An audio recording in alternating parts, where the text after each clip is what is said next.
రాష్ట్ర విత్తన అభివృద్ధి సంస్థ చైర్మన్ అన్వేష్ రెడ్డి, ఆర్మూర్ ఎమ్మెల్యే పైడి రాకేష్ రెడ్డిలు అర్గుల రాజారాం గుత్ప ఎత్తిపోతల పథకం నుండి ఖరీఫ్ పంట సాగు కోసం నీటిని విడుదల చేశారు. మోటార్లను ఆన్ చేసి 2 గేట్ల ద్వారా 135 క్యూసెక్ల నీటిని విడుదల చేశారు.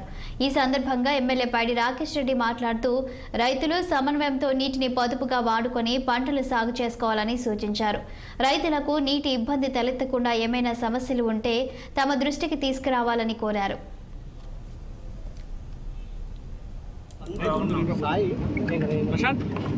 రైతులకు ఒక మంగళప్రదమైన రోజు అంటే ఈరోజు శ్రీరామ్ సాగర్ ప్రాజెక్ట్ కావచ్చు, విలువ ఏదైతే ఉందో 1091 పూర్తి నిండుకుండలాగా ఉన్నది.